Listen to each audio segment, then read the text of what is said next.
जादुई परी और उसका रहस्य। एक समय की बात है। हिमालय की घाटियों के बीच एक छोटा सा गांव सुनहरा बसा हुआ था।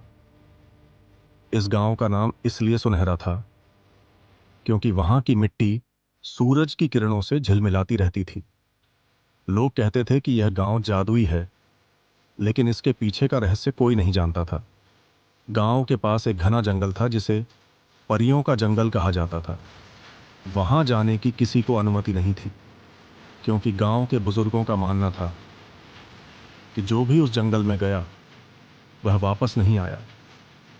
गांव में एक 9 साल का बच्चा था जिसका नाम आदित्य था। आदित्य बहुत जिज्ञासु और निडर था।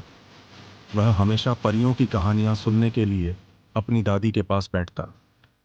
दादी उसे बताती कि जंगल में परियां रहती हैं जिनके पास जादुई शक्तियां हैं, लेकिन वह हमेशा आदित्य को सावधान करती कि जंगल के पास भी ना जाना।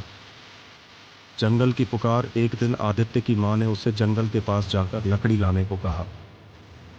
आदित्य पहले तो थोड़ा घबराया, लेकिन फिर उसने सोचा, मैं सिर्फ किनारे से लकड़ी ले लूंगा, अंदर तो नहीं जाऊंगा।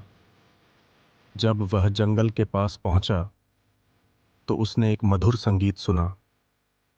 यह संगीत ऐसा था मानो किसी ने उसे पुकारा हो। आदित्य संगीत की ओर खिंचता चला गया। वह देखता गया कि पेड़ पौधे अचानक रंगीन हो गए हैं। हर तरफ चमकदार रोशनी थी। कुछ देर चलने के बाद आदित्य ने देखा कि एक चमचमाती झील के पास एक परी खड़ी थी। वह परी सफेद कपड़ों में थी। उसकी आंखें नीले आसमान जैसी चमक रही थी और उसके पंख इंद्रधनुष की तरह रंग बिरंगे थे। परियों का रहस्य। परी ने मुस्कुराकर आदित्य से कहा, डरो मत, मैं तुम्हें कोई नुकसान नहीं पहुंचाऊंगी। मेरा नाम अनायरा है। आदित्य चकित होकर बोला, क्या आप सचमुच परी हैं?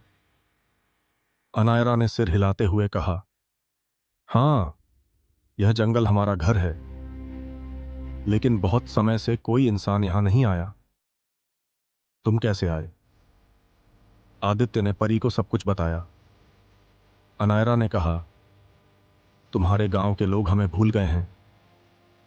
हम कभी इंसानों के दोस्त हुआ करते थे, लेकिन अब इंसानों ने अपनी स्वार्थी आदतों से प्रकृति को नुकसान पहुंचाना शुरू कर दिया है।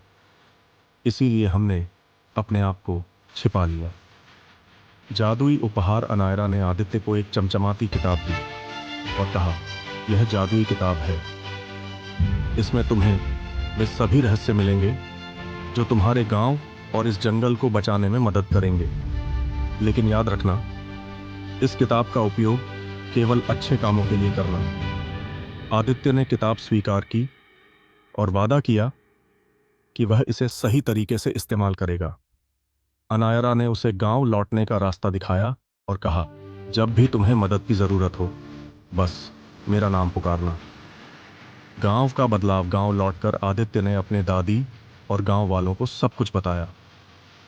शुरू में किसी ने उस पर विश्वास नहीं किया, लेकिन जब आदित्य ने किताब में दिए गए जादुई उपायों से फसलें उगाईं और गांव की समस्याएं हल की, तो सभी उसे मानने लगे।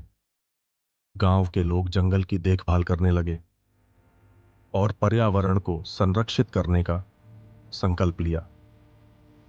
धीरे धीरे परियां फिर से गांव वालों के जीवन का हिस्सा बन गई। समाप्ति। आदित्य ने अपने साहस और बुद्धिमानी से न केवल गांव को बचाया, बल्कि इंसानों और परियों के बीच का संबंध भी फिर से जोड़ दिया। सुनहरा गांव सचमुच अब और भी सुनहरा बन गया था।